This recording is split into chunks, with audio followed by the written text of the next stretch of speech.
Então, tá gravando. Então, essa gravação eu tenho sempre que explicar, né? Essa coisa, porque essa gravação vai como contrapartida do projeto lá da, da Lei Aldir Blanc. Então, explicar isso, né? Que o Grupão Grotowski já acontece há muitos anos, toda semana, e é um grupo de estudo aberto, gratuito. E agora a gente está fazendo essa edição de 8 grupões que estão vinculados a essa contrapartida do projeto Invasão Russa na Mata Atlântica, que é esse filme que a gente fez dentro, que a gente ganhou o edital da Secretaria de Cultura do Estado do Rio de Janeiro, nessa coisa da Lei Aldir Blanc. Então,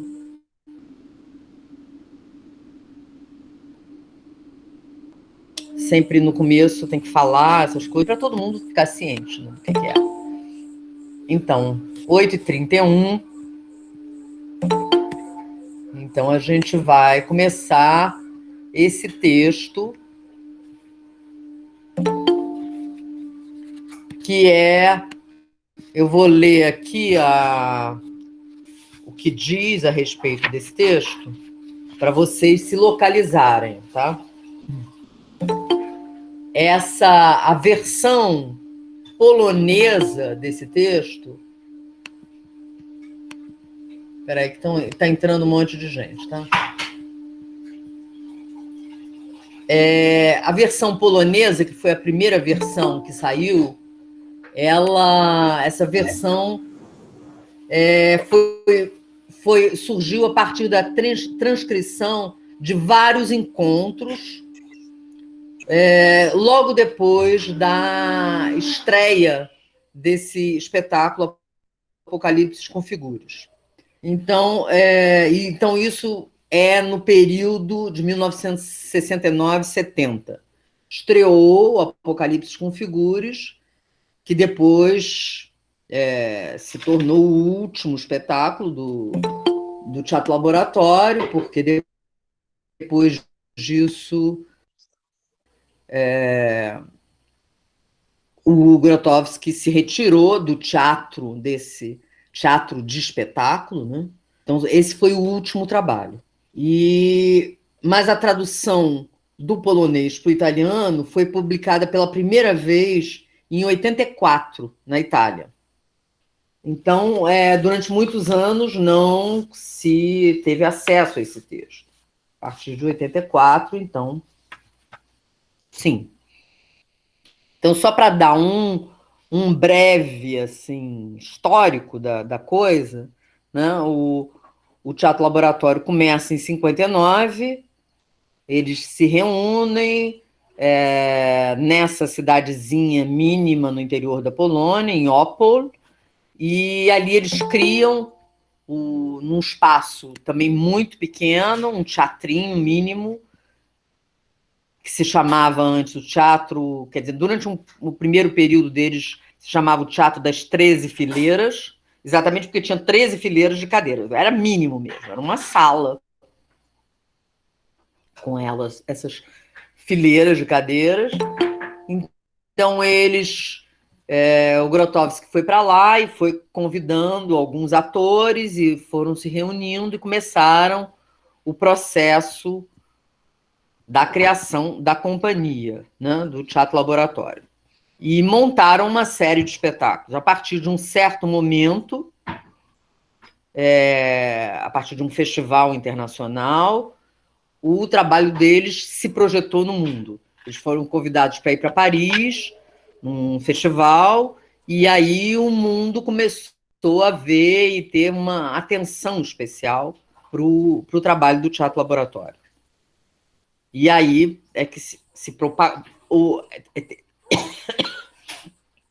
teve essa publicação do livro Em Busca de um Teatro Pobre,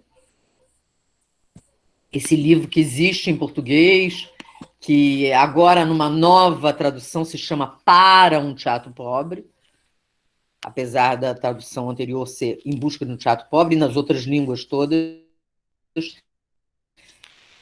tem esse sentido, em busca de um teatro pobre. Mas os novos tradutores resolveram chamar de Para um Teatro Pobre. Então, se alguém não leu e se interessar por lê-lo, é possível, mas tem essa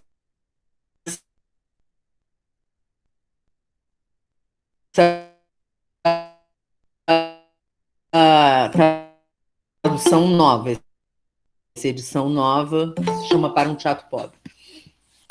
Então, também no mundo, e assim, muito rapidamente, ele foi um best-seller, e muito rapidamente ele foi traduzido em 30 línguas, uma coisa que é um livro de teatro, sobre teatro, né? Então, digamos assim, nos anos 60, todo mundo lia esse livro, né? Eu me lembro de, sei lá, com 16 anos, ler esse livro em espanhol, não existia em português. Então, a primeira edição que eu tenho, que eu ainda tenho, que eu comprei em 71, eu acho, era em espanhol. Então, esse livro fez essa divulgação, esse livro foi estruturado. Não foi um livro que o Grotowski sentou e escreveu um livro, não foi assim. Era uma coleção de palestras, depoimentos, textos escritos nos programas das peças, enfim, uma coleção de entrevistas, e foi organizado, reunido e publicado pelo Eugênio Barba, que foi, durante 4 anos, assistente de direção do Grotowski. Acho que muitos de vocês conhecem o Eugênio Barba, ele já esteve no Brasil algumas vezes, enfim. Então, ele teve esse papel muito importante nessa primeira fase aí. Então, como eu falei na terça-feira, esse espetáculo, Apocalipse com Figuras, que se configurou como sendo o último espetáculo do Teatro Laboratório, foi o primeiro espetáculo em que eles não partiram de um texto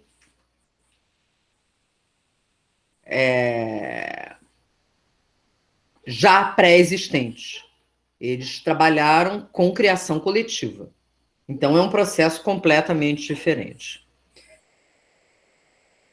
Então, esse texto se chama Sob a Gênesis de Apocalipse. Cada um de nós é, de uma certa maneira, um mistério. No teatro, entre o diretor e o ator. Exatamente porque acontece o contato entre dois mistérios.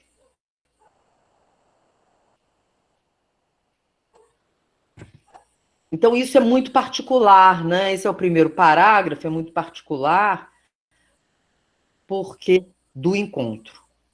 Quer dizer, porque quando ele fala do encontro, lógico que ele está falando em geral, ele está falando do encontro com o outro, esse que vem de fora, que seria o que a gente chama de espectador, mas tem o primeiríssimo encontro, que é esse entre diretor e ator, que ele está dizendo aqui que são dois mistérios, né, que se encontram. Contato entre dois mistérios. Conhecendo o mistério do outro, se conhece o próprio mistério. E vice-versa, conhecendo o próprio mistério, se conhece o do outro. Isto não é possível com qualquer pessoa. E eu estou dizendo isso, mas eu não estou pretendendo julgar o valor dos outros. Não. Simplesmente, a vida nos fez de tal maneira para que possamos nos encontrar, você e eu. Podemos nos encontrar pela vida e pela morte. Cumprir um ato comum. Criar como se fosse a última vez, como se logo depois se devesse morrer. Isso eu acho que é uma coisa. Ele está colocando uma questão que eu acho que é muito importante para nós, para entender essa particularidade dessa arte, do teatro ou do cinema também, que eu incluo aqui, né? Porque tem essa questão da obra que é de, no mínimo, dois. Não é de um. É de dois e normalmente é de mais pessoas, né? Mas essa questão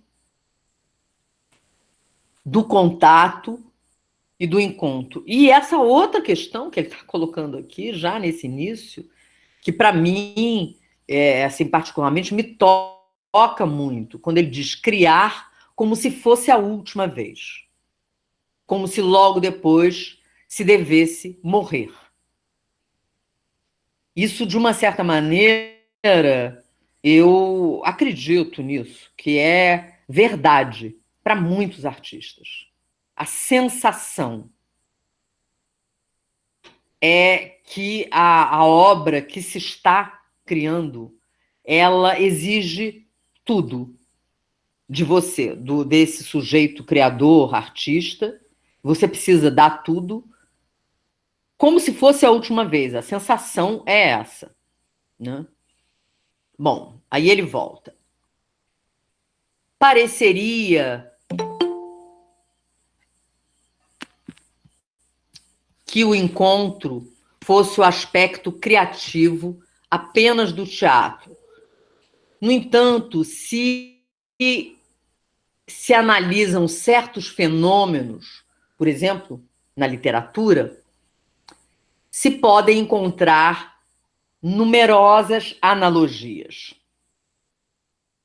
No teatro se trata, sem sombra de dúvida, de alguma coisa de essencial.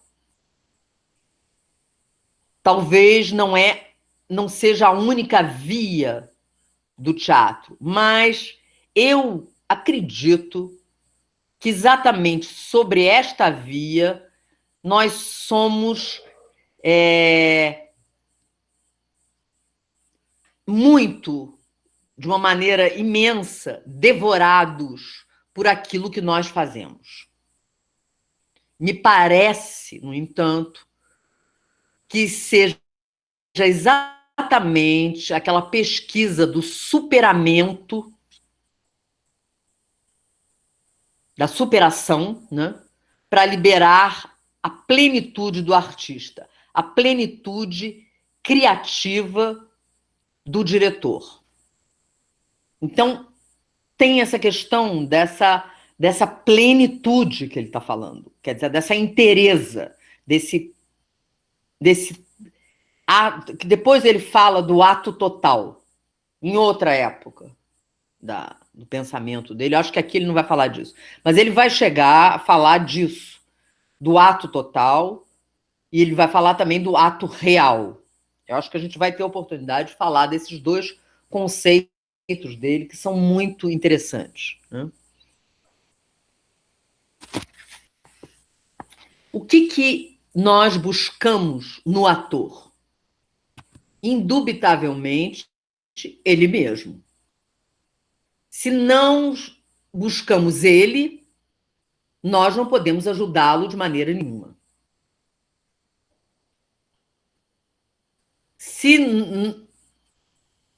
Se ele, o ator, não nos causa curiosidade,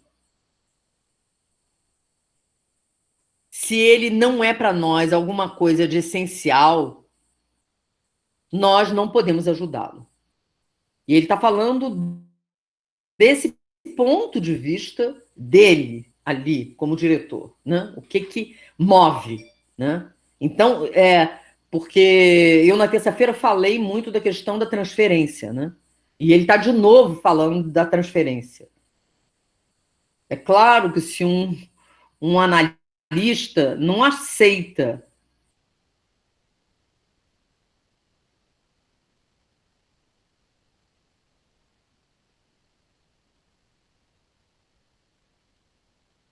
um analisando em tratamento se esse analisando não interessa a ele. O cara faz uma primeira entrevista e ele tem que ficar muito interessado nesse outro. E o analisando tem que também ficar interessado pela importantíssima do que acontece entre dois.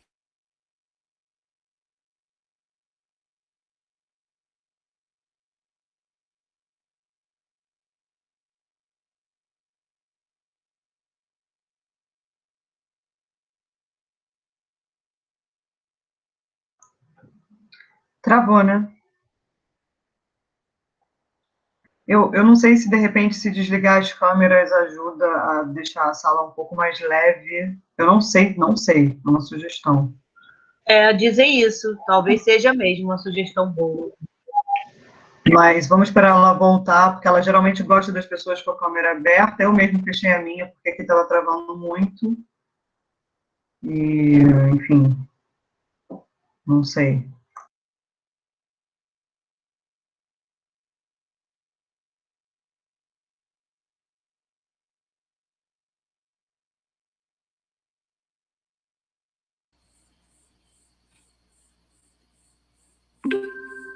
A gente vai ter que ter um pouco de paciência, viu? Porque está nessa oscilação. Então, ele estava dizendo isso. Né? Só para te avisar que eu sugeri que a gente desligasse as câmeras para tentar fazer com que a sala fique menos pesada. E aí flui melhor. Eu sei que você prefere a gente com a câmera ligada, mas acho que pode auxiliar, tá? Tá, Eu mesmo tudo bem. A gente experimenta, né? Sim. Para você é ruim, então, a gente experimenta sem as câmeras para a gente ver se vai melhor. Eu não sei o que é que está acontecendo. Bom, então ele diz assim, né? Ele estava dizendo isso. Mas buscamos nele, no ator, também nós mesmos. O nosso eu profundo, o nosso si.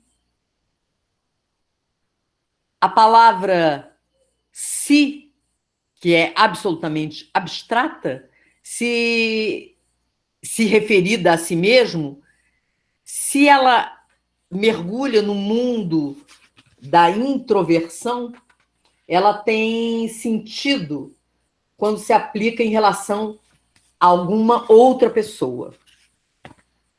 O si, né? O si meu, o si do outro. Claro que a gente pode voltar a pensar exatamente na disposição ali do Stanislavski, quando falou do trabalho do ator sobre si mesmo. Né? Não é por acaso. Eles estão falando desse si. Quando se busca a si mesmo num outro, mas não numa ordem moral, nobre, relativa a todo o gênero humano,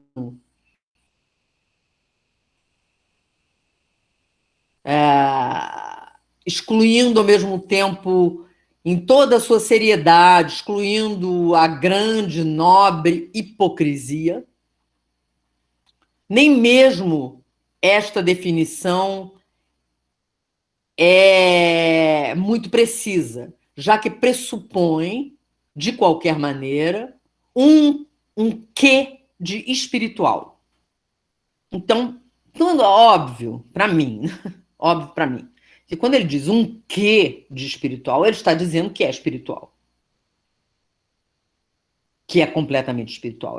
Porque essa era uma palavra que ele tinha um cuidado imenso, e poucas vezes ele usa o termo espiritual, porque ele estava, ele sabia perfeitamente como esse conceito, ou essa palavra, ou enfim, esse tema é polêmico. Né? Você fala espiritual, as pessoas já ficam problematizadas. Acho que talvez hoje menos, mas acho que ainda tem um preconceito com isso. Então ele cuidava muito, mas aqui ele diz isso. Celina, desculpa, eu perdi o que é. Eu perdi o que é esse que tem o que espiritual, do que ele está se referindo? Me perdi nisso. Essa coisa do espiritual? Ao que ele está se referindo? Eu me perdi.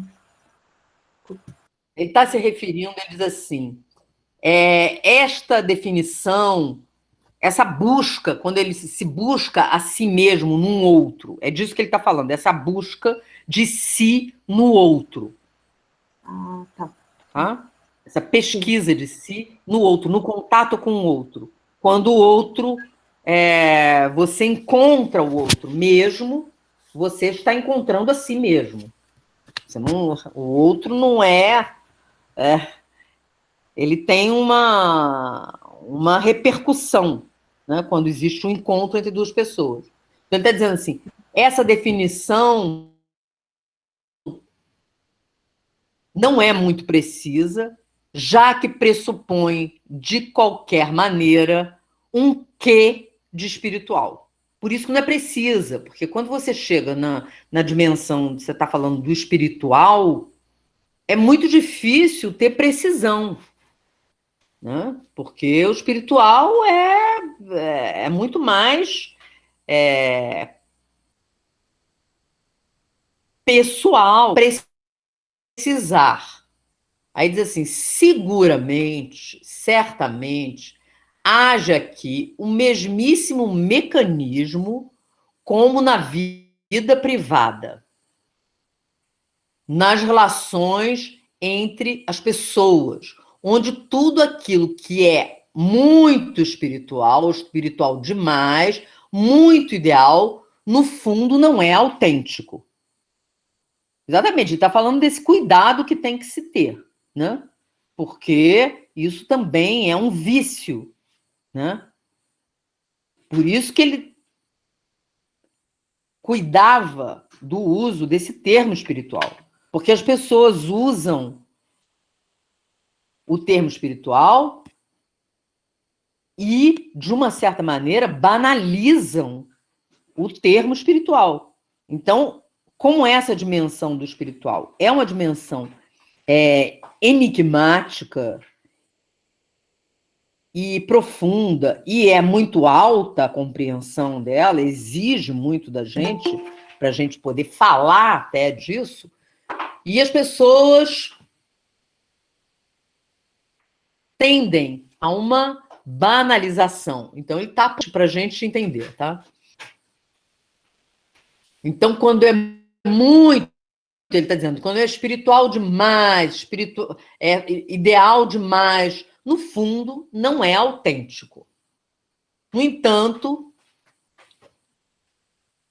se quiser chamar assim, existe um tipo de troca, uma espécie de penetração no ator e o retorno a si mesmo e vice-versa. Então, ele está falando que esse encontro ele tem uma interpenetração entre essas pessoas. Diretor, ator. Tem um encontro e tem isso é uma coisa que ele, nessa época aqui, ele já está falando, é uma experiência muito objetiva que ele viveu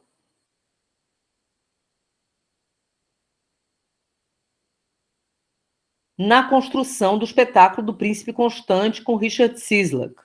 Porque ali houve essa espécie de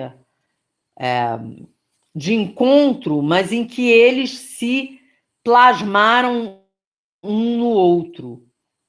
Eles mas tem um termo. Houve essa simbiose. entre o ator e o diretor. De uma certa maneira, ele está dizendo, ele diz em outros lugares, e a gente pode falar disso, que isso seria talvez a circunstância ideal do encontro de um diretor com um ator, ou de um analista com um analisando, quando existe essa simbiose. Um encontro, realmente, de dois sujeitos. É claro que isso pode acontecer também num casamento, pode acontecer com uma mãe e um filho, pode acontecer com irmãos, pode acontecer na vida, né? Essa simbiose, esse encontro profundo. Mas ele está falando especificamente na arte, né? Onde... porque ele fala assim, né?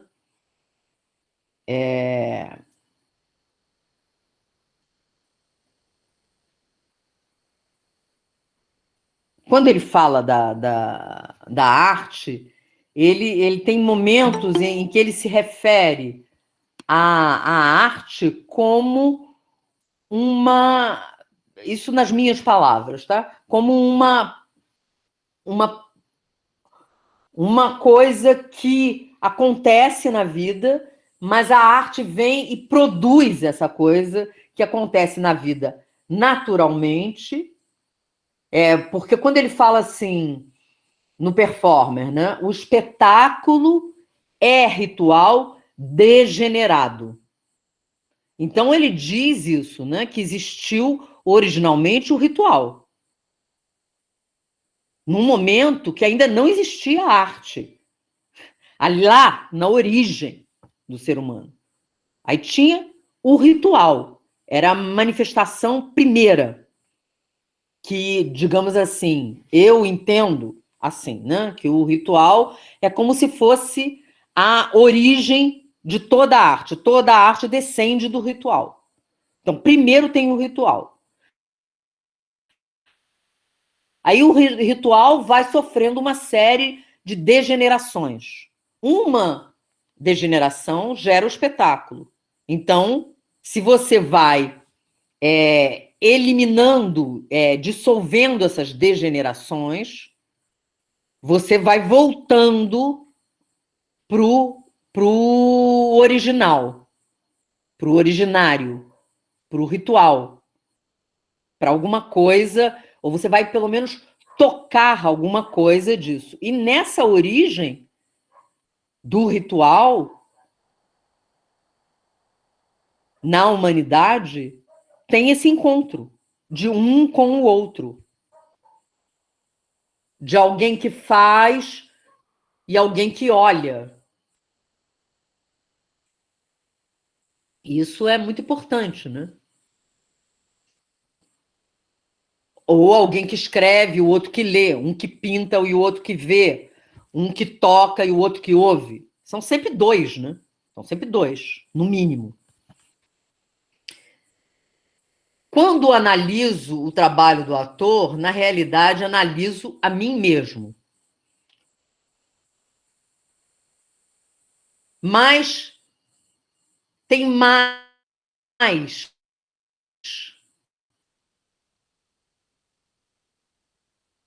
Já que no ator, muito as possibilidades da minha natureza.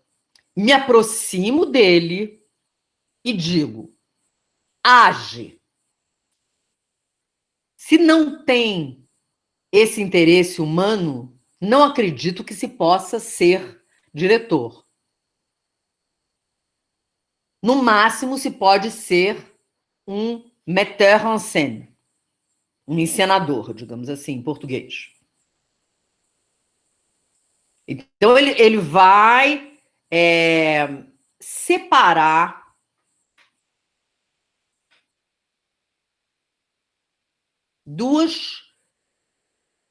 vai colocar duas categorias aqui.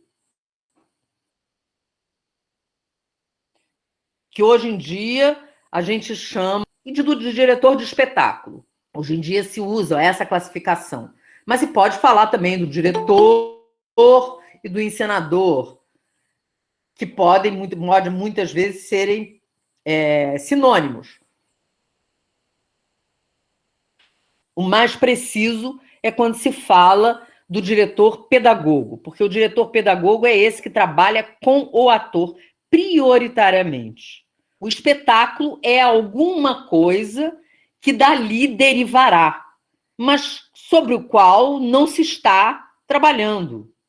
É o que vai acontecer, é uma consequência, é uma espécie de, sei lá, de resultado, ou de aparência, ou aonde se chega, qualquer coisa assim, mas não é sobre o que se trabalha.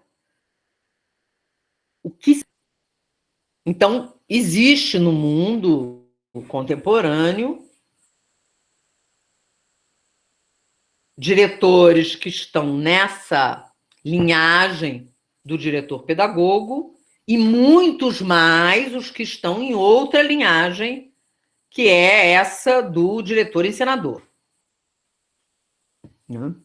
E é claro que muitas vezes essa coisa não é, essas linhas não são rígidas. Você diz, fulano é assim. Mas, digamos, tem um caminho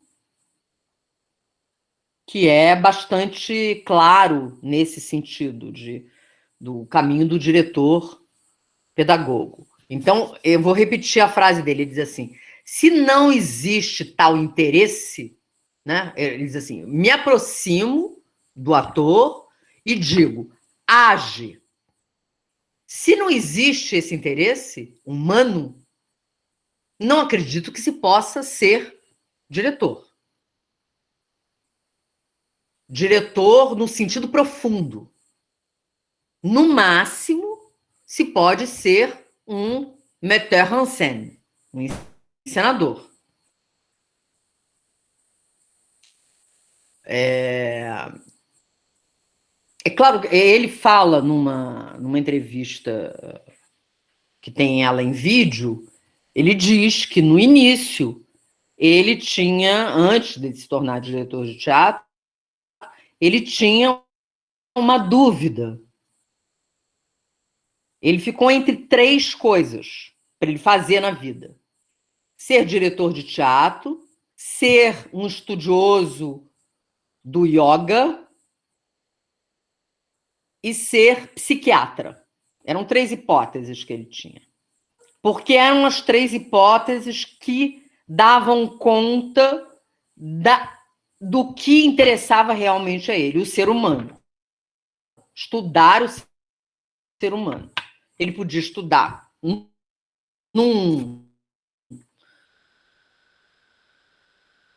numa posição, na outra ou na outra. E aí ele escolheu o diretor de teatro.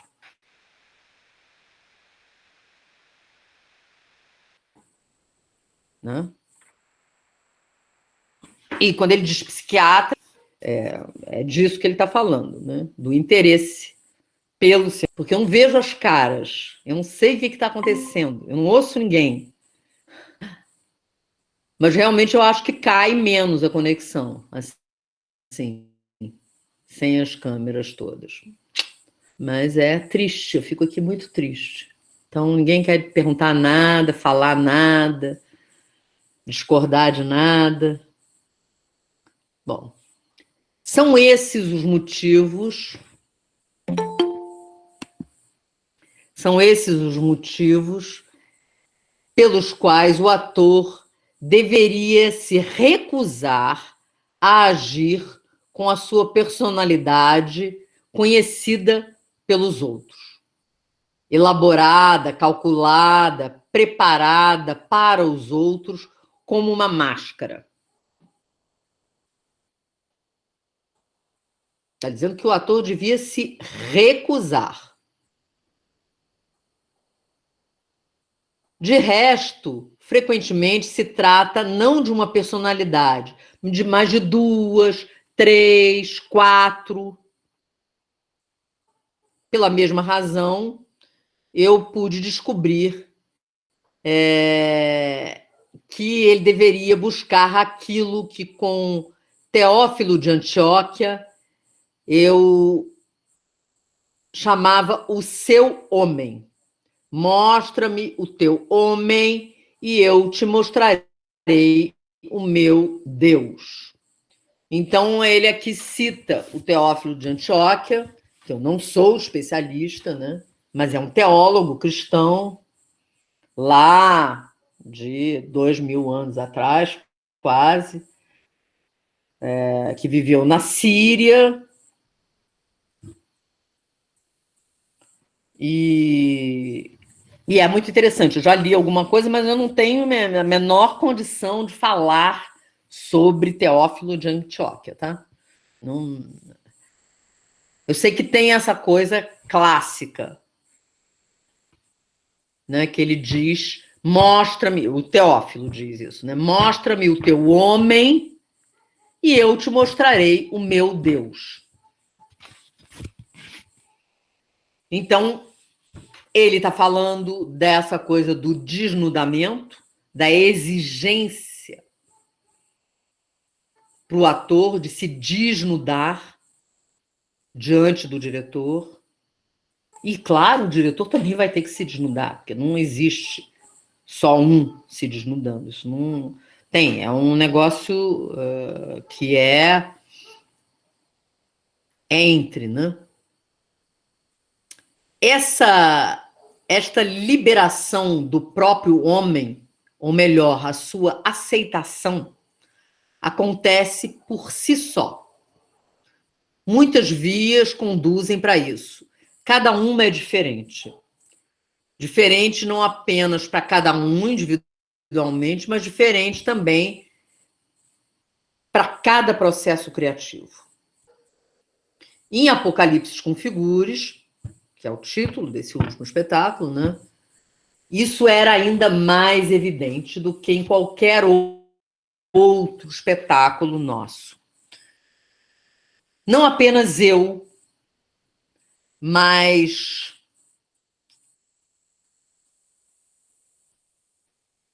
nem sequer todos os outros membros do nosso grupo saberíamos mais repetir aquele processo. Então, ele também está falando disso, que eu acho que é muito importante, que cada processo é absolutamente particular, cada processo. Isso é muito importante porque toda essa tentação de repetição do processo, quando se chega numa qualidade, alguma coisa que tem um valor artístico, essa ideia de que se pode repetir o processo ou que se encontrou um método são ideias muito falsas. Espera aí, desculpe um minuto.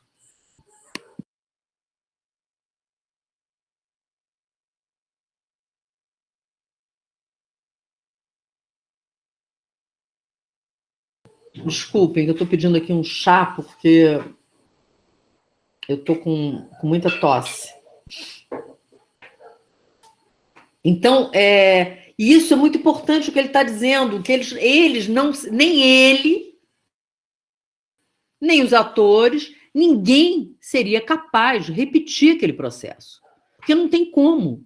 O processo de criação da obra de arte é sempre único.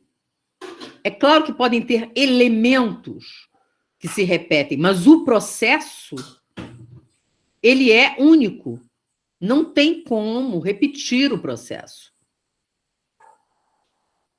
Né? Então, no caso de Apocalipse, essa aceitação do meu homem entre aspas, se realizava no curso de todo o processo da sua gênese através da rejeição e da renúncia. E isso também é importantíssimo, a gente tem falado sobre isso, que é essa questão de que num processo de criação se trata muito mais de desaprender do que de aprender ou de usar o que se sabe. Mas é muito mais de renunciar ao que se sabe,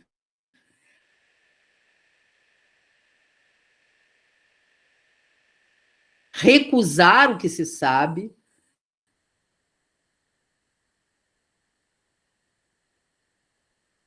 para encontrar alguma coisa da qual não se sabe nada. Então, de uma certa a criação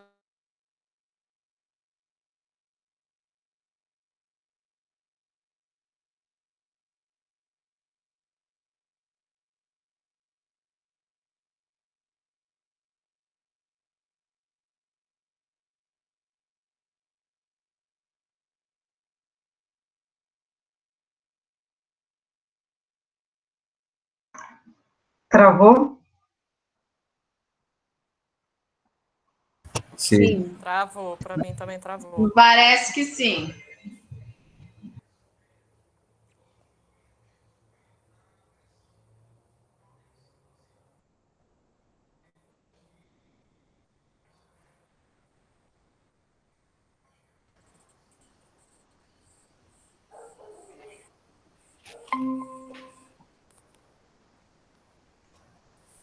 voltamos, né?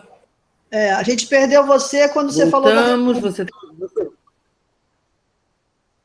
da recusa, né? Então ele está falando disso, né? Que todo o processo se deu através da rejeição, da renúncia.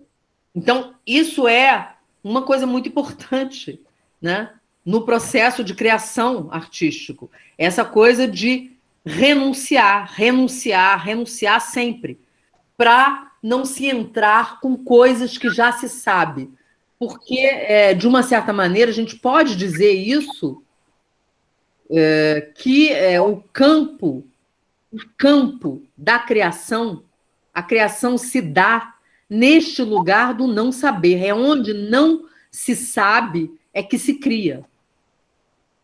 E muitíssimas, inúmeras vezes, as pessoas que são artistas e que entram em processo de criação dos mais vários, acreditam que precisam saber. E é exatamente o contrário. Porque, de uma certa maneira, saber é canja. Difícil é não saber. E aguentar.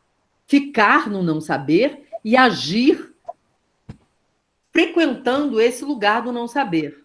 E ali, então, exatamente porque não se sabe, surge alguma coisa de surpreendente. É disso que ele está falando. Tá? Então, ele diz assim: ousarei dar uma formulação nesses termos. Como diretor, o único sumo que eu conservei, a única semente que eu conservei, desde o início até o final daquele trabalho, foi a recusa dos estereótipos, e, em particular, dos estereótipos do meu trabalho. Isso significava, entre outras coisas, não repetir nada na técnica criativa, de um conhecimento do trabalho obtido precedentemente. Ou seja, essa foi a premissa que ele colocou para os atores. Eles não podiam fazer nada que eles já soubessem fazer. Nem nada que fosse parecido com o que eles já tinham feito. E ele também não podia... Então, ele eu sempre, quando eu falo dessa questão, muitas vezes eu me refiro ao Bergman, porque eu encontrei numa fala dele, no livro dele, tem um livro dele,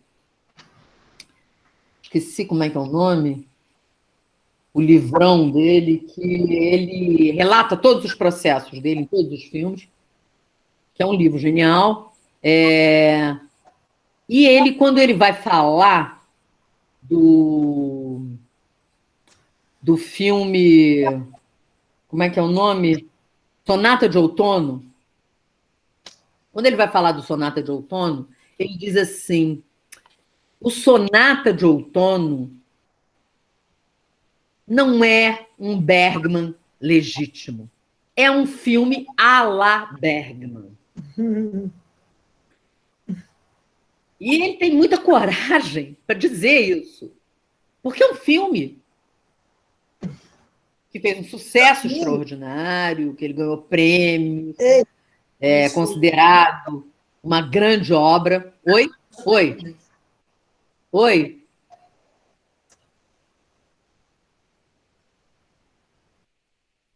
Lígia, você vai falar? Não. Então, e ele considerava que não era um Bergman legítimo, apesar de ter sido feito por ele. Mas por quê? Ele repetiu uma série de coisas que ele já tinha feito em outros filmes. Ou seja, ele, de uma certa maneira, usou uma fórmula.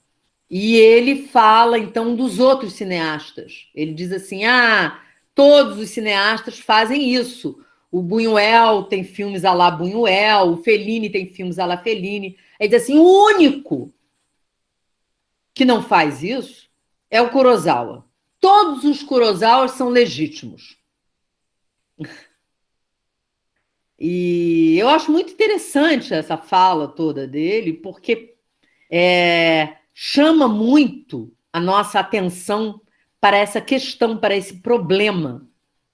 Então, ele, Grotowski, já muito sacando que esse problema e esse risco existe e é terrível,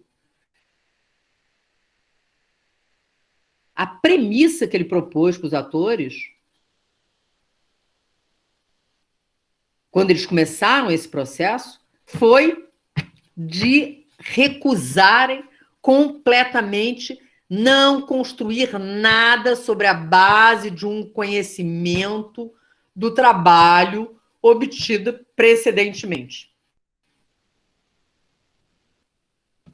Então, essa foi a premissa. Por isso que esse processo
voltei aqui.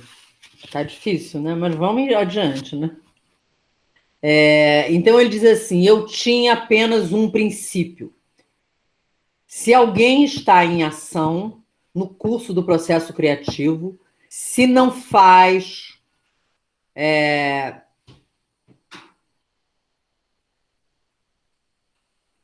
se eu não posso entender nada, eu preciso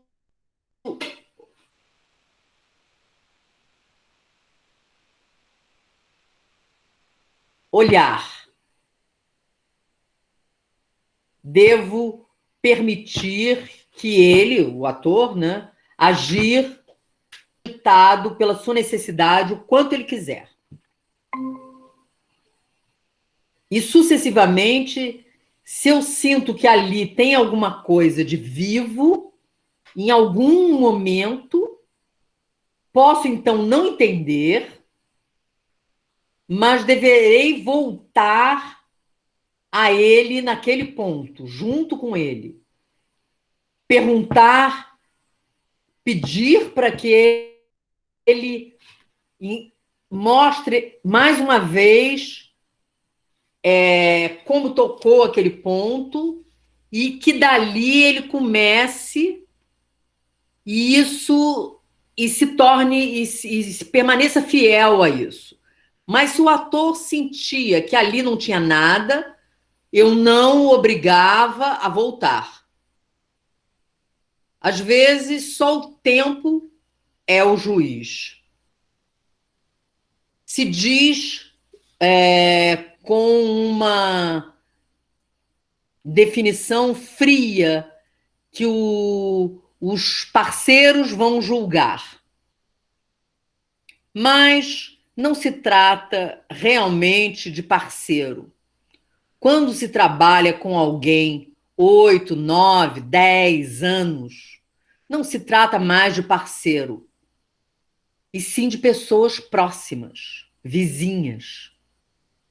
Também os outros sentem aquilo que é vivo e aquilo que não é.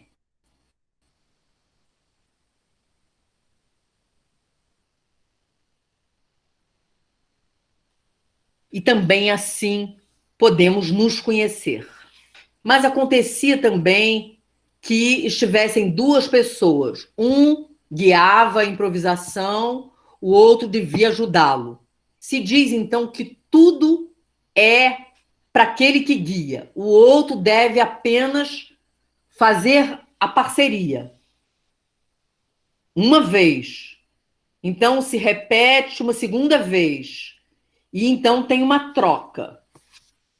E o que resulta de regular? Aquele que ajuda é autêntico, enquanto aquele que acha que é essencial não é.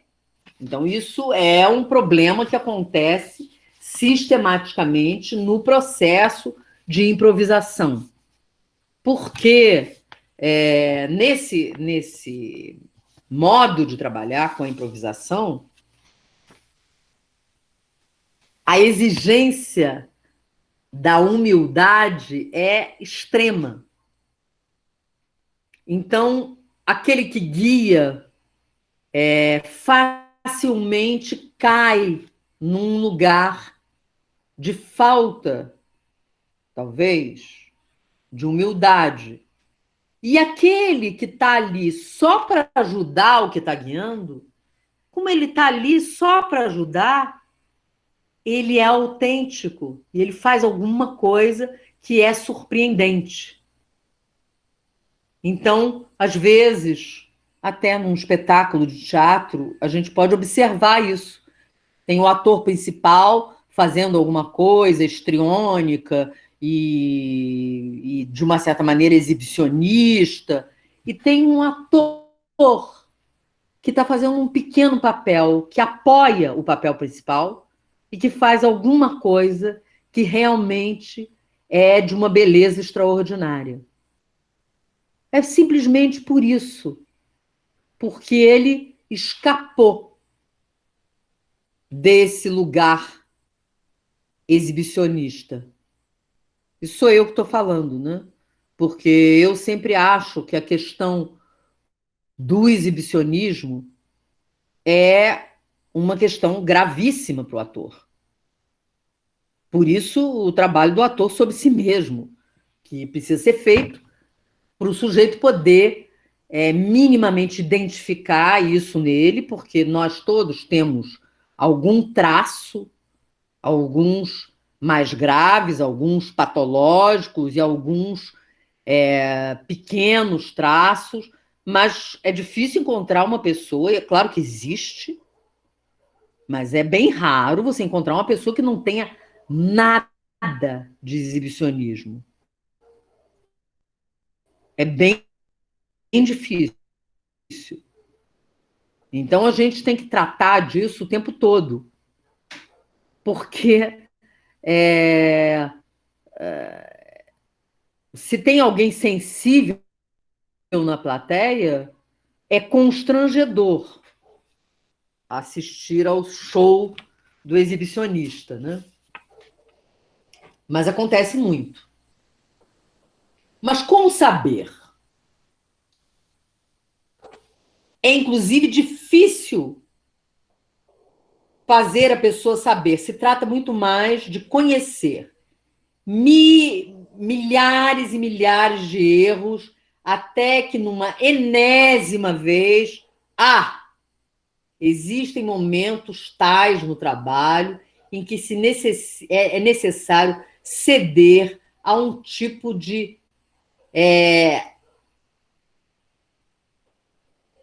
ideia que talvez não vai sair nada. É preciso assim, ter essa não vai acontecer nada, não vai acontecer nada, não tem nada aqui. E o sujeito fica ali, sem nada. E pode acontecer, aí aparece alguma coisa, né? Mas a mim, como diretor, não é permitido cobrir nada por meio de truques e definitivamente o que fazer. Se não aparece nada, então nada. É possível que não se vá chegar a uma estreia, que a obra não nasça nunca, porque não tem nada.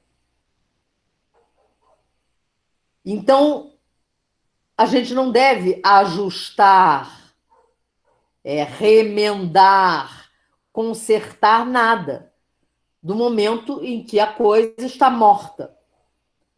O mesmo acontece com cada ator. Quanto maior é a experiência de um ator, tanto mais fácil é para ele enganar. Bom, é óbvio, né? Quanto maior é a experiência de um ator, mais fácil é para ele enganar. Porque um ator muito experiente, às vezes, já me aconteceu isso, de ir dirigir um ator, uma atriz muito mais experiente do que eu. E aí, o drama de não ter nada a fazer. Porque o ator tem muito mais experiência, muito mais conhecimento, muito mais... Mas também existe o ator que não é tão experiente assim, mas que tem uma certa experiência, e que preenche tudo que faz com truques e coisas já sabidas. E que são, digamos assim, do ponto de vista estético, boas. A cena é linda, ele faz muito bem, a voz está colocada, tem o corpo, tá? Tem uma dinâmica, a partitura é interessante, tal, só que não está acontecendo nada com ele, com o sujeito. Então, aí que entra essa diferença do tipo de diretor. Se for um diretor metteur en scène, um encenador, para ele, perfeito, maravilhoso. Para ele não interessa a mínima se está acontecendo alguma coisa dentro do ator ou não. Ele não está interessado nisso. Ele está interessado no espetáculo, na questão estética, espetacular. Então, o ator que gosta de trabalhar assim, que é um direito que as pessoas têm, se dão excelentemente bem com um diretor que é um encenador, porque eles vão se entender perfeitamente bem na sua exterioridade. Mas se o sujeito, esse sujeito ator, tem uma disposição pessoal, interna, para esse trabalho sobre si, isso aí não interessa. Vai interessar é o trabalho com um pedagogo. Celina, Sim. fiquei pensando aqui, assim, o que, não sei como eu vou formular, mas como, então, eu acho que o antídoto para, assim, se afastar, por exemplo, da exibição, seria sempre se provocar a estar nesse lugar de não saber? Poderia ser uma... Sim. Sim. Sempre não resistir à tentação de fazer em cena aquilo que você já sabe fazer e que você sabe que tem um efeito, digamos assim, da ordem da sedução para quem vê. Então, é essa coisa que o Grotowski chama de putanismo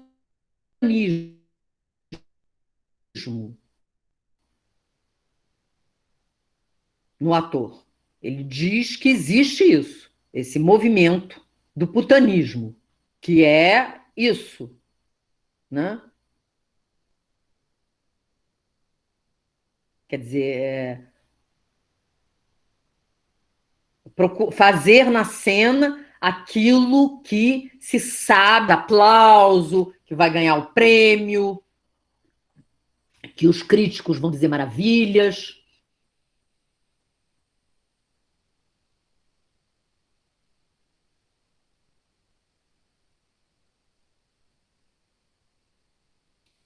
Isso, Amanda, se a pessoa não quer isso para ela na vida, porque a pessoa pode querer isso. Então, se ela quer isso, são dois caminhos. Né? Ele está falando do caminho dele.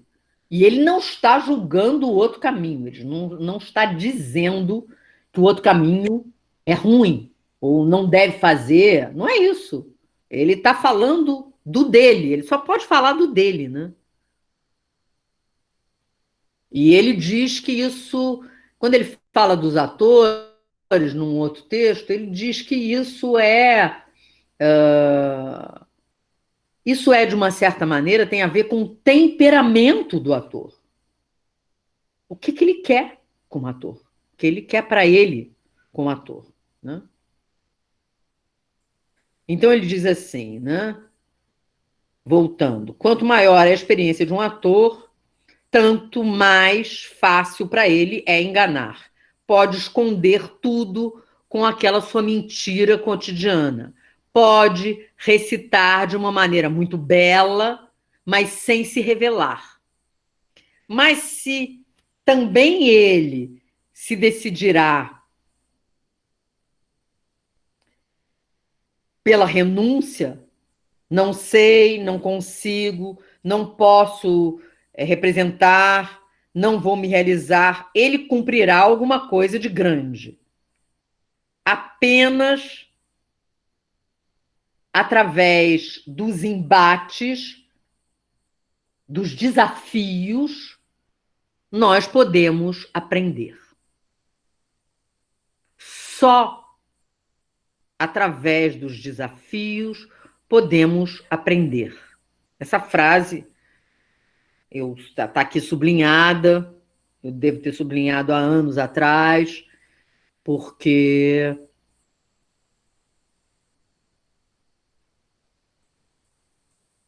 eu acho que ela é muito importante, né? Só através dos desafios é que nós podemos aprender.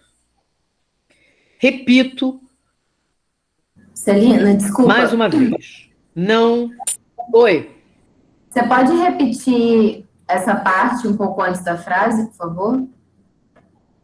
Posso. Vou começar lá em cima, né? Ele é um pedaço todo, né? Quanto maior é a experiência de um ator, tanto mais fácil é para ele enganar. Pode esconder tudo com aquela sua mentira cotidiana, pode recitar de uma maneira muito bela, mas sem se revelar. Mas se ele também se decide àquela renúncia, 2 pontos. Não sei, não consigo, não posso representar, não vou me realizar com isso. Então, ele cumprirá, realizará alguma coisa de grande. Só com os desafios podemos aprender.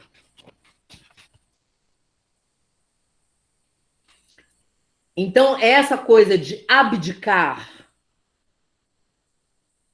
eu gosto do verbo abdicar, porque é um verbo que se usa para um rei, uma rainha, que abdica do seu trono.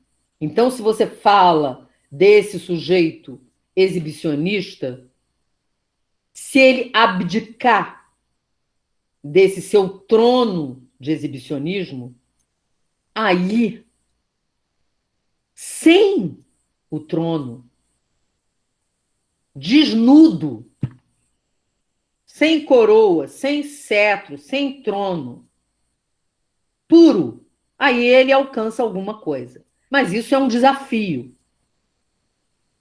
né? Então, eu repito ainda uma vez, eu não gostaria que alguém tomasse isso como uma proposta. Porque os segredos da criação são diferentes para cada um. Dessas coisas se pode falar a 4 olhos, já que algumas vezes, numa troca desse tipo, se encontram elementos que podem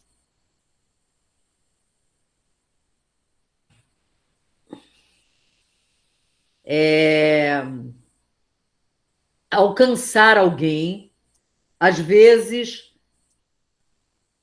até através do confronto se descobre alguma coisa.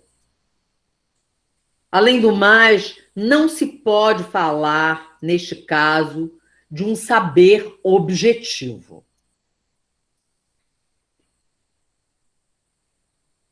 Pode existir alguém, um grande diretor, que faz grandes espetáculos, realmente grandes, importante para os outros, e, no entanto, manipula os atores.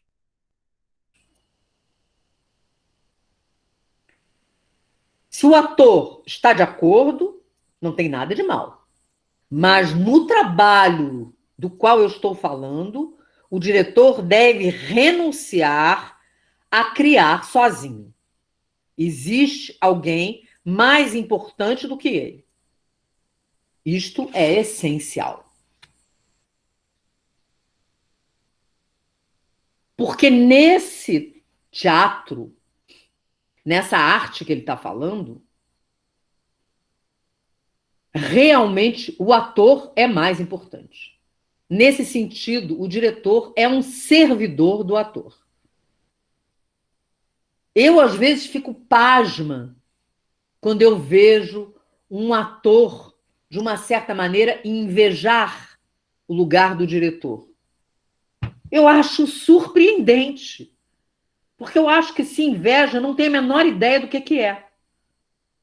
Porque senão não invejaria. Porque esse lugar do diretor, desse jeito que ele está falando, não desse que manipula os atores, isso é uma outra coisa, uma outra parada.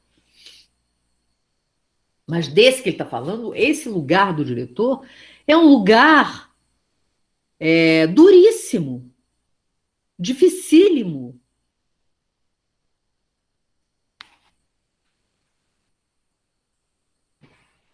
E acho, provavelmente, que o sujeito, quando tem inveja, ou deseja aquilo, digamos, para não falar uma palavra mais pesada, é porque tem o desejo de manipular os atores. Porque se ele souber que um diretor não manipula os atores, ele provavelmente se desinteressa totalmente de frequentar esse lugar. Eu muitas vezes encontrei com alunos ou assistentes, pessoas que queriam ser diretores, se aproximavam de mim para trabalhar comigo e aprender. Mas, muitas vezes, eu vi isso. Pessoas que queriam aprender a manipular os atores. Não será comigo. E não seria com ele também. E não seria com tantos outros. Não seria com Peter Brook. Não seria com tantos que são pedagogos. O que não quer dizer que o sujeito não tenha liderança, que o sujeito não tenha carisma, que o sujeito... Não é isso, não é disso que a gente está falando.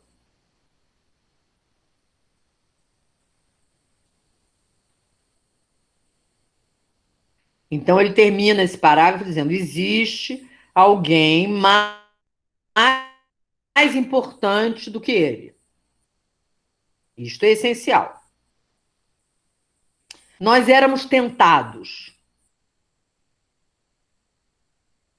tanto os atores quanto eu. Além do mais, podia parecer que eu tivesse já cedido algumas vezes a essa tentação. Nós éramos tentados de pegar um caminho conhecido. Aquele, por exemplo, do Príncipe Constante. Cada vez que nós cedíamos a essas tentações, se manifestava em nós um tipo particular de coragem. Não era uma coragem ativa, mas uma coragem da renúncia. Parece que a gente está falando de alguma coisa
Voltamos.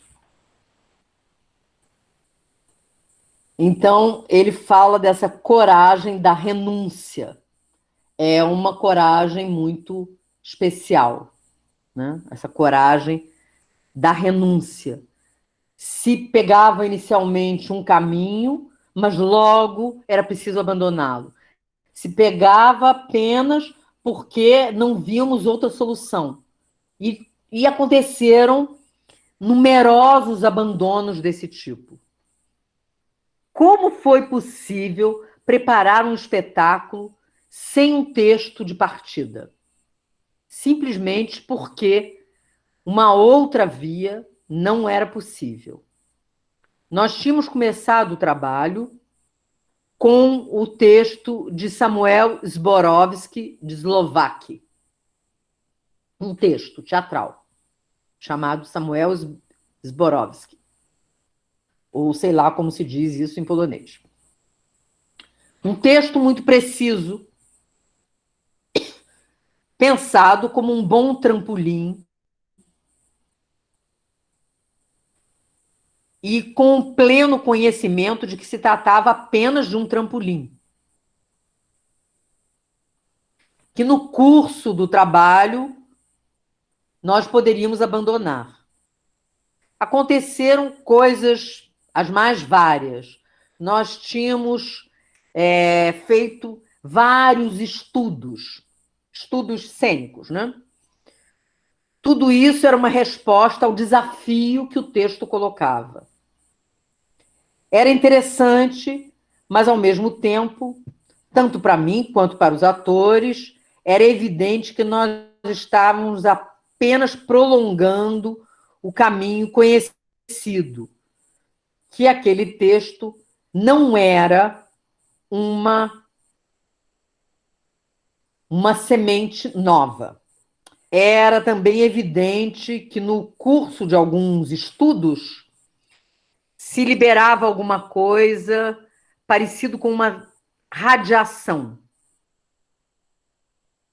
Isso acontecia quando nós nos afastávamos do texto, do trampolim, do inteiro contexto que nós pegamos de partida.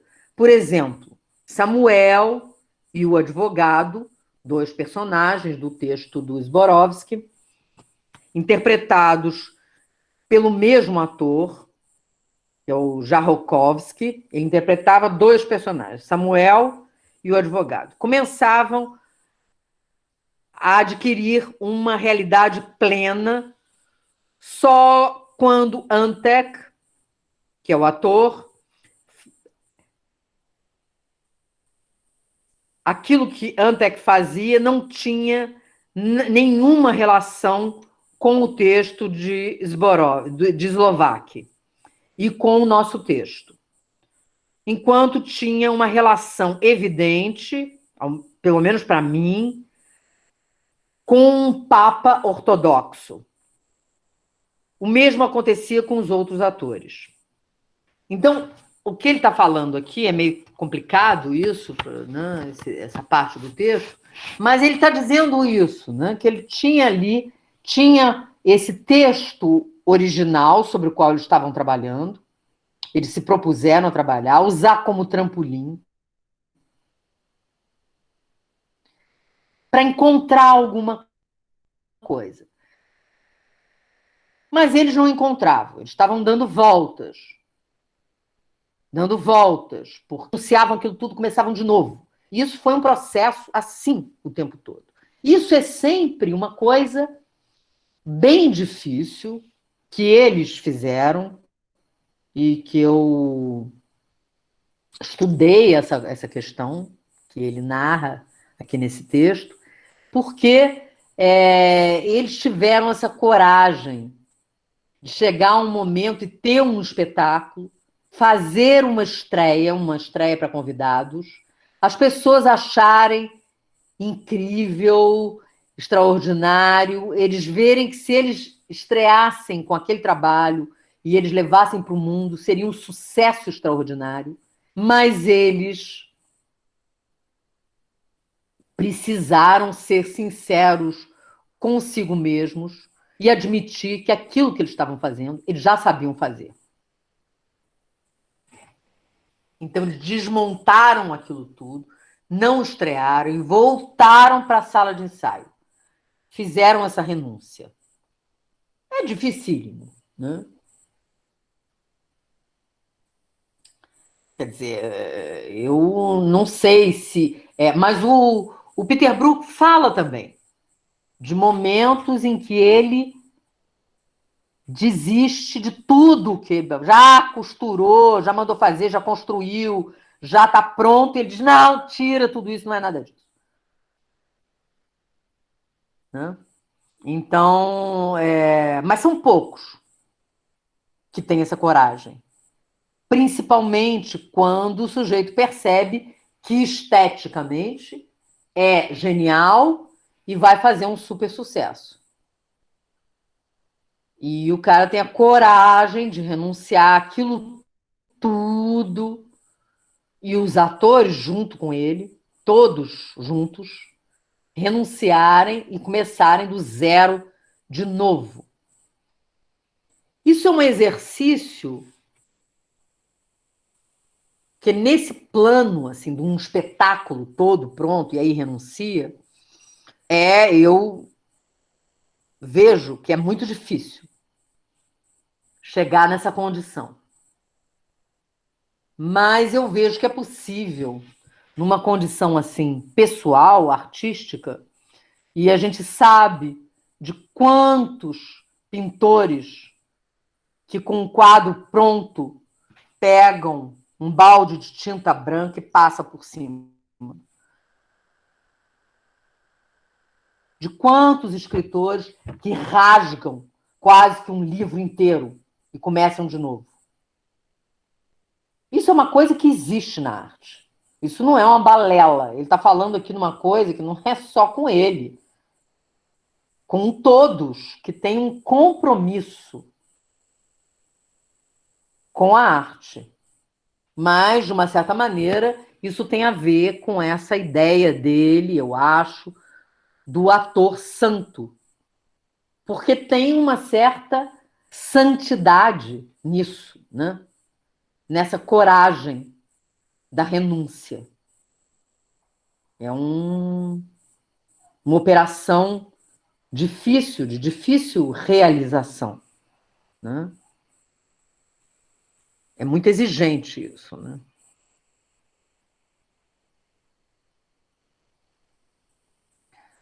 Aí ele diz assim, mas o que mais que eu podia fazer em tal situação?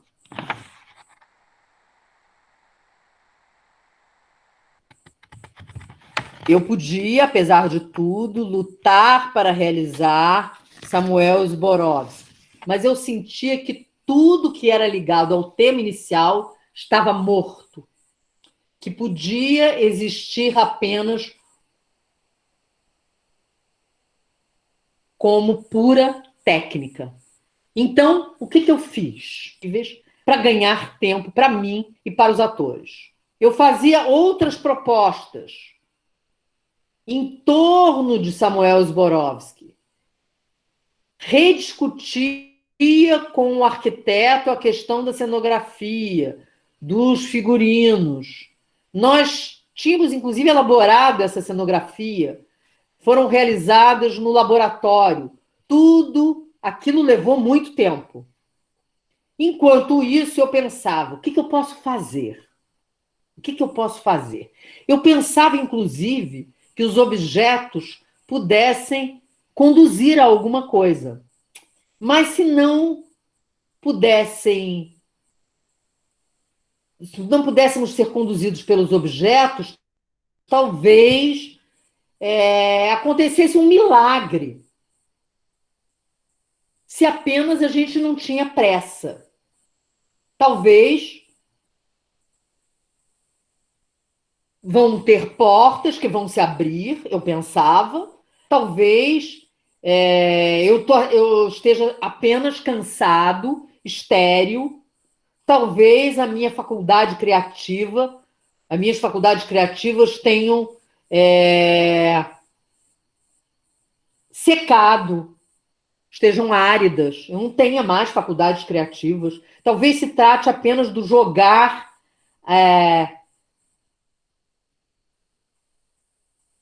fingir que estamos ganhando tempo com o máximo de cinismo. Assim eu pensava. E passavam as semanas. E eu não dizia nada. Eu observava aquilo que acontecia. E eu renunciei de simular a simular alguma coisa. É essencial que o fato de que você recuse a simular uma força criativa que na realidade eu não tinha, eu renunciei a cumprir uma violência sobre mim mesmo e sobre os atores. E no final, criar um pezinho, apesar do trampolim bem construído. E eu observava aquelas sementes que estavam longe de Samuel Zborowski. E com delicadeza eu dava minha ajuda a fim de que se desenvolvessem. Era a única eventualidade que eu via diante de nós. Poder ajudar aquelas sementes a brotarem. Talvez tudo isto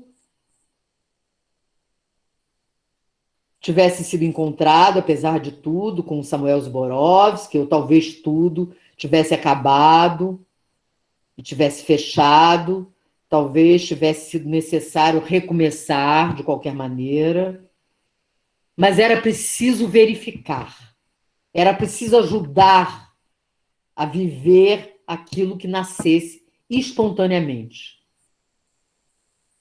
Eu não posso dizer que eu tenha dado estímulos particulares aos atores nesse sentido.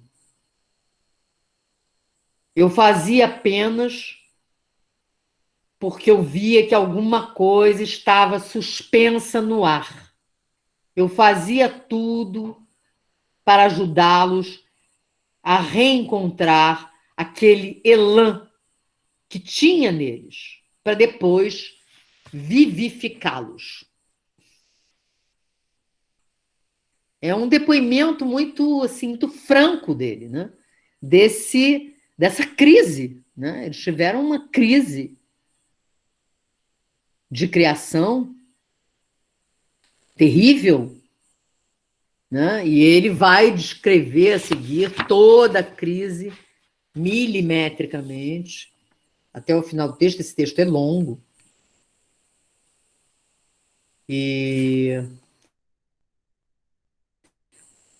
Mas eu queria que vocês falassem um pouco, porque já são 10 horas. Vocês podiam falar um pouco sobre as impressões desse texto. Nossa, Celina, esse texto sempre me deixa muito Sobre abismada vocês. dessa Lígia, fala aí, pô. riqueza. Conta pra você. Esse texto sempre me deixa muito.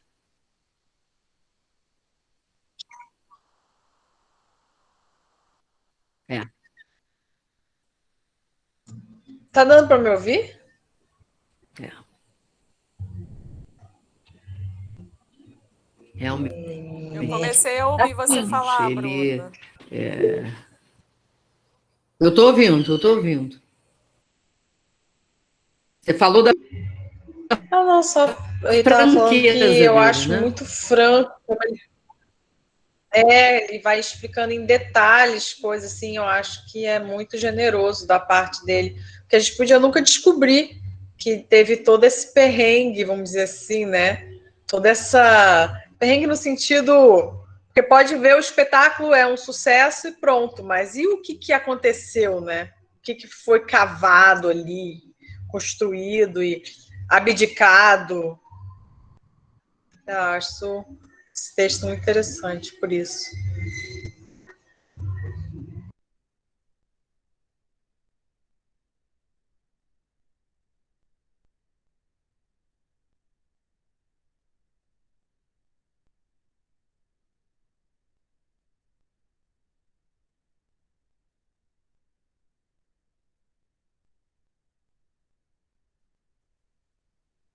Eu tenho pensado, nesse tempo de pandemia, o quanto é importante, talvez,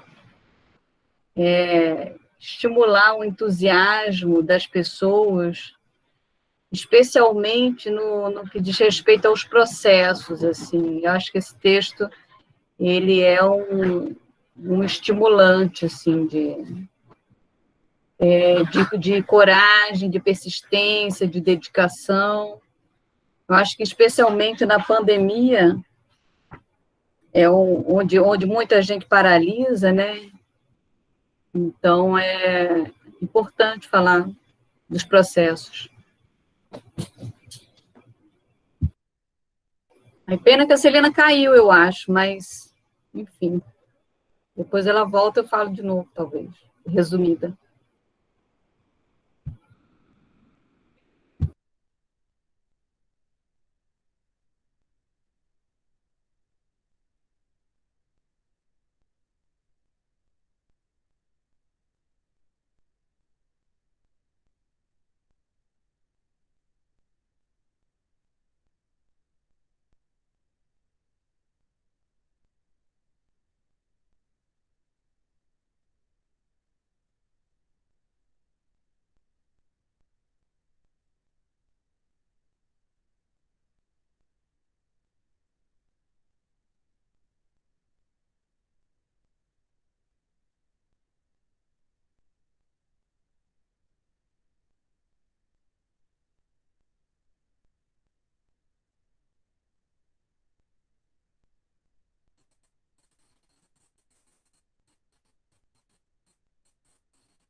Voltou, Celina?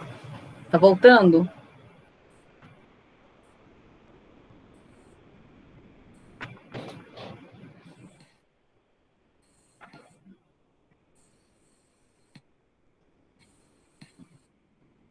Você ouve a gente, Celina?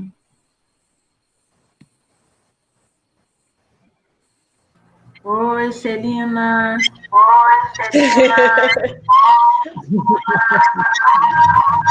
Alô, Celina. Voltando, né?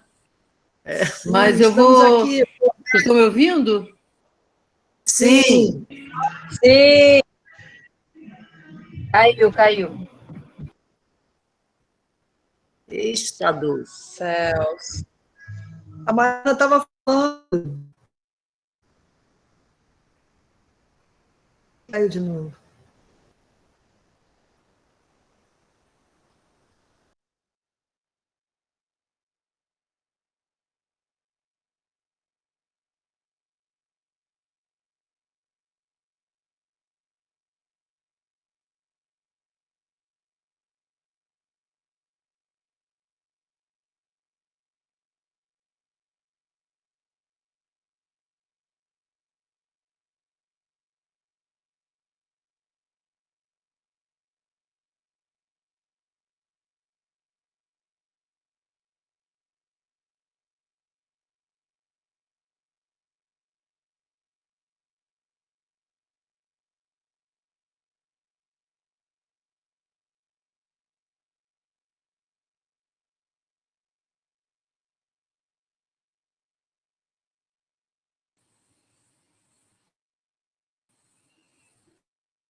Celina?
Gente.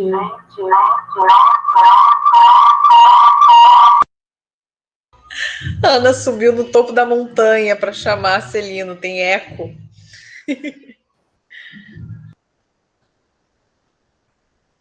Ana tá onde? Oi, eu tô aqui. Você tá no Rio ou tá na montanha? Não diz que o Ana, aí no além do frio. Na montanha. Na montanha. Não diz que o voador você tá. Diz voador.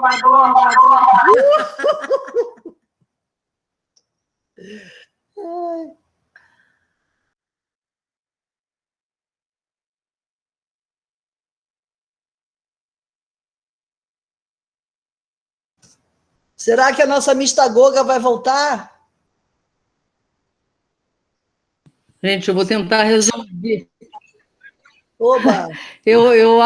Olha, eu vou tentar resolver esse problema. Até terça-feira eu vou tentar resolver esse problema dessa conexão, porque tá difícil, né? Eu acho que a gente tem que... Não sei, vocês conversaram um pouco aí entre vocês? Eu falei uma coisa só em relação da importância desse texto, porque eu acho que em época de pandemia, onde muitos artistas paralisam as suas atividades, é muito importante falar de processo, né? Processo, e esse é um texto legal de perseverança, de persistência, nesse sentido. Estou achando que ela travou de novo, gente. Travou. Sim, e de renúncia, né? Também. E de renúncia. Boa, Mariana, boa.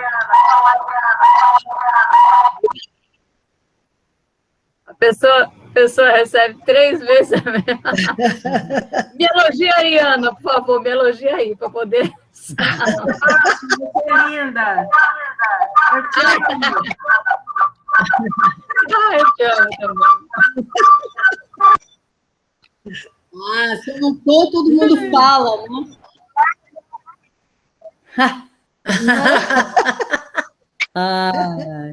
Gente, então, vocês querem falar alguma coisa? Mas, olha, se cair de novo, a gente termina, porque eu estou aqui lutando, mas está muito difícil. Eu vou tentar resolver. Eu quero falar. Fala. Tem um pedaço aqui que eu acho que fala com o que a gente falou, que a página 110 fala: em outros tipos de teatro, o ator é uma marionete, uma roda dentada na engrenagem do espetáculo, ou um tubo falante que transmite o conteúdo, corrigido pelo seu próprio temperamento, que está situado fora dele. Ele se torna uma figura retórica. No nosso teatro, o ator pode ser comparado a uma metáfora na poesia moderna, onde o conteúdo não pode ser separado do signo por causa das múltiplas conexões energéticas.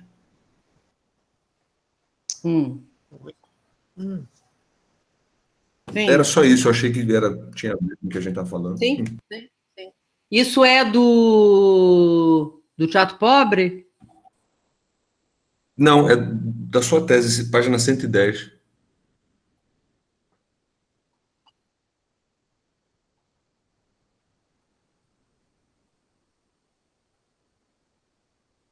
Ah, tá. É das conferências de Paris, então, né? Isso. Eu acho que é a segunda. Sim. Não, é um... olha só, já está caindo de novo. Tá complicado. Entendi. Eu vou precisar...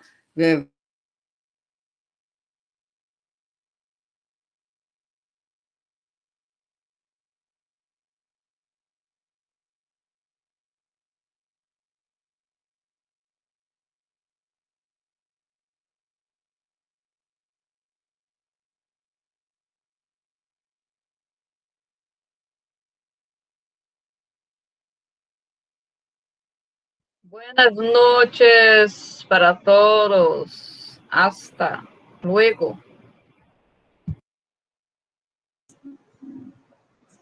Boa noite para todos, todas. Boa noite, pessoal.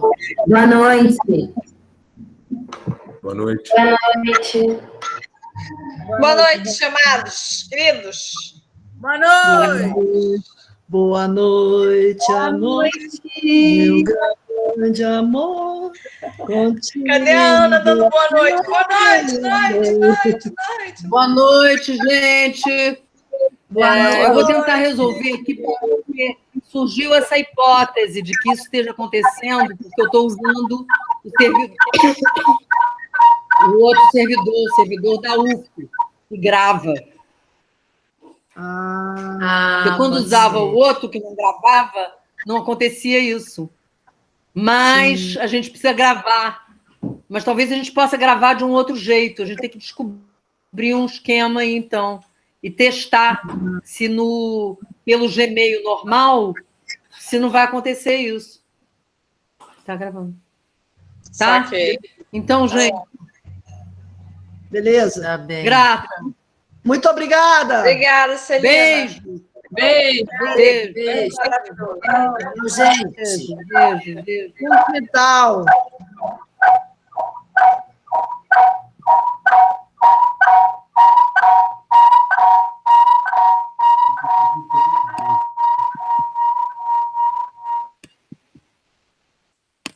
Agora que eu interrompi.